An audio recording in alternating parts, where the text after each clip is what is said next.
Now, let's talk about one of the important aspect as a part of the balance sheet or statement of comprehensive statement of financial position, which is the owner's equity section, wherein the major aspects that come out are the share capital as well as reserves. So this entire section, probably you can look at it like the subtraction between the assets and the liabilities. The total assets of the firm minus the total liabilities gives rise to owner's equity, which is majorly split between the share capital and the reserves. And in most of the cases, what we typically see is when we are looking at that section, the major components that come out, the share capital and the reserves, the major components that come out in that one, some share capital or selling of shares to public, wherein two major accounts come into picture. One is the share capital and two is the share premium.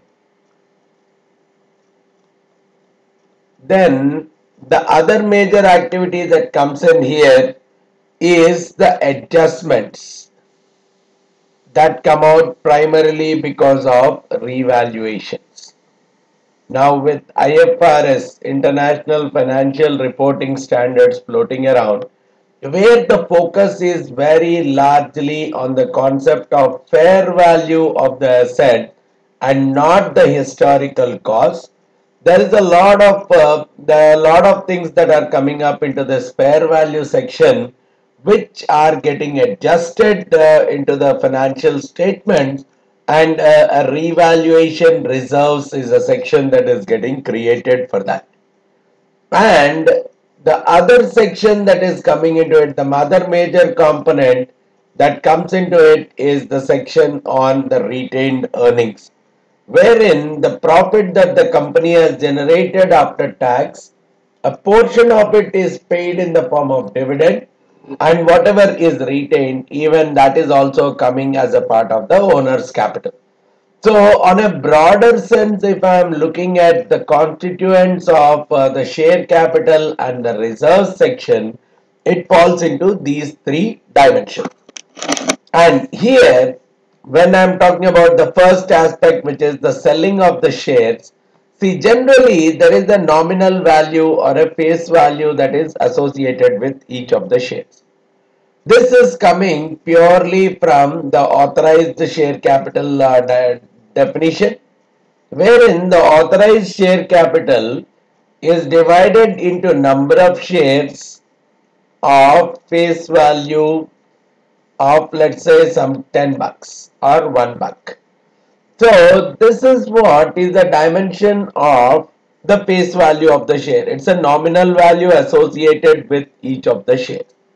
But this need not be the same as the market value, because as the company starts performing, as the value of the company starts increasing, as the company becomes more and more profitable, as the brand valuation of the company keeps increasing, the company will be able to find buyers who are ready to pay more than the face value or the nominal value.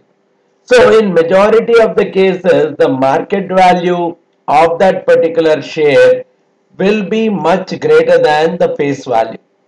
And the difference between this is called as the share premium. The amount which the buyers have literally paid above the nominal value for the share is typically called as a share premium.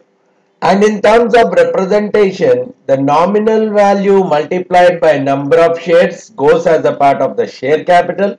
Whatever is the premium multiplied by number of shares goes into the share premium account, and the share premium account typically goes as a part of the reserves.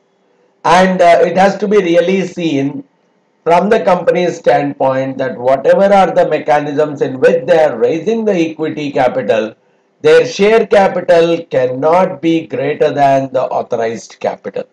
It's not including the share premium. Only looked at with respect to the nominal value, it cannot be greater. And at the same time, no company can issue a share directly to the public where its market value is less than the face value at the time of issue. This cannot happen. Only at a premium it could be issued, but it can't be issued at a discount. And typically, whatever that premium the company has got, it can very well use that premium for forming the company, the initial expenses for forming the company, any kind of the issuance of the share. Typically, there are heavy flotation costs, right? Typically, the commissions need to be given, the fee to be paid to an investment bank. So the share premium can very well be adjusted according to share premium account can be used for that particular purposes. Any kind of loans taken corresponding to that loan, whatever are the expenses that are incurred, even this can be used to adjust that. And any kind of that premium can be used to settle the loans. Any loan that has been taken earlier, the payback of that loan can very well happen using this share premium account. And any kind of profit or loss on the issue of the loan stock can very well be adjusted with respect to this share premium account.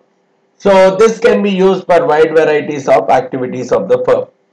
So what we are simply saying is the share premium account, though it's a part of the overall capital, the specific heading for it is the other reserves. Now, coming to the next dimension of this owner's equity, which is the revaluation reserve, especially with respect to international financial reporting standards. There is a requirement to revalue almost all non-current assets at regular frequencies of intervals.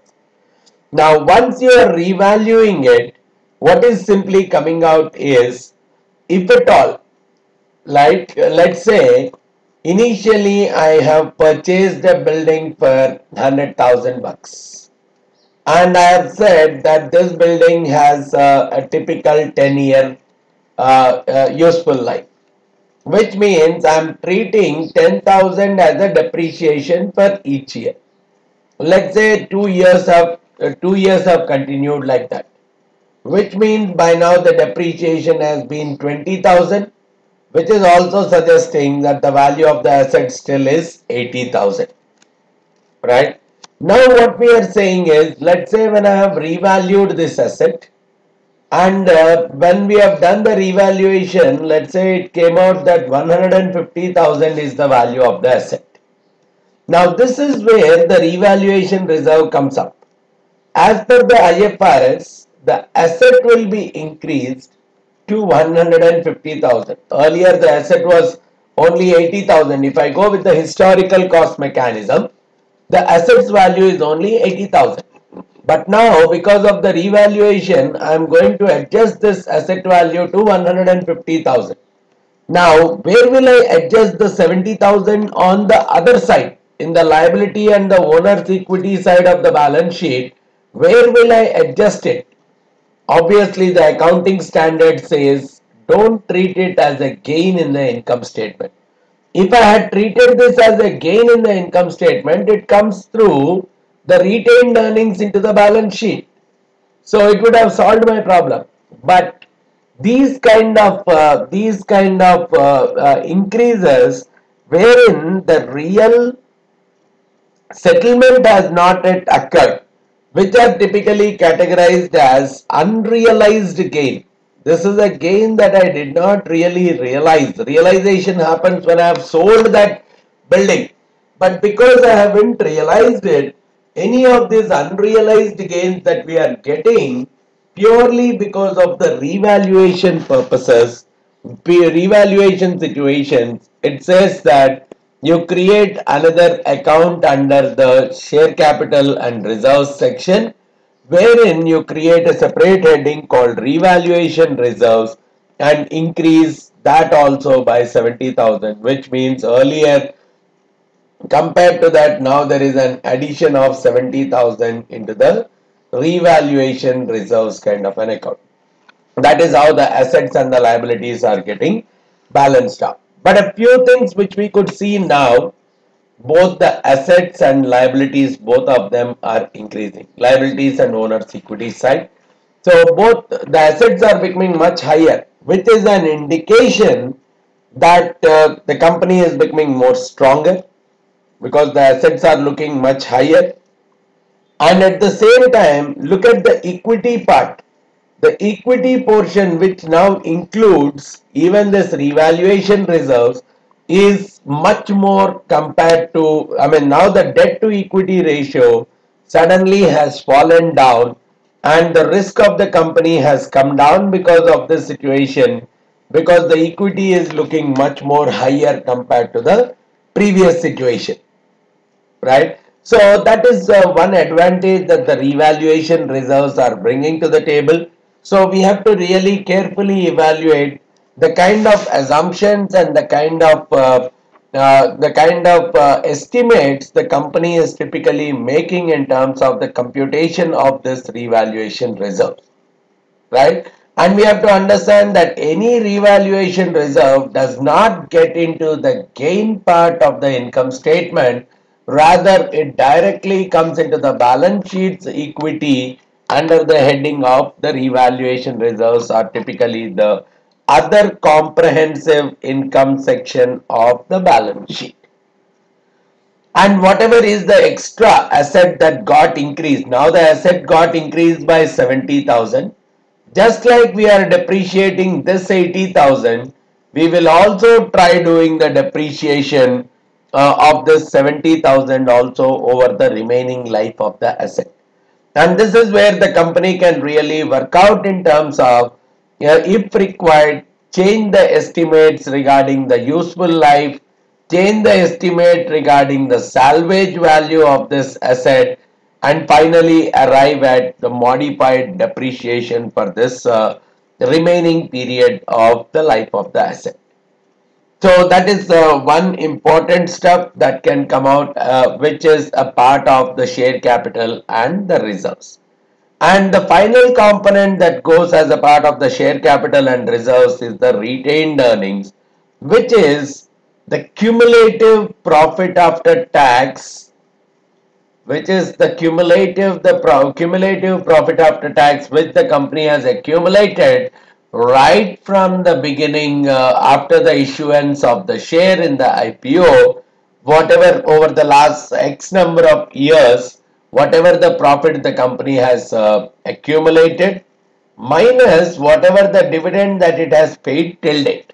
So the total profit that it has generated by adding up all the year's profits, minus all the years what are the total dividends that it has paid out of this profit. This is what is coming out to be the retained earnings, and this retained earning is a pure profitable portion of the equity investor. But what we see is, from a law perspective, there is a lot of restriction on the amount of dividend that can be paid, because it is purely to protect the interests of the creditors of the company, the lenders of the company. In any of these cases, it has to be the requirement that whatever the profit the company has made, first it has to make the payments to the lenders and other creditors, and only whatever is the surplus that is there, whatever the excess that is there, whatever is the residual that is there after making the payments to all these parties, typically belong to the equity investors. So from that dimension, the law also restricts unlimited amounts of dividend amounts to be paid to the shareholders. And the restriction typically takes into account the amount that is pending to be paid to lenders and other creditors. But in a simple way to understand the overall share capital and the reserves account, this is that portion of the balance sheet which is the residual after subtracting the liabilities from the assets, and this is what typically constitutes the owners or the shareholders section of the financial statement. All right.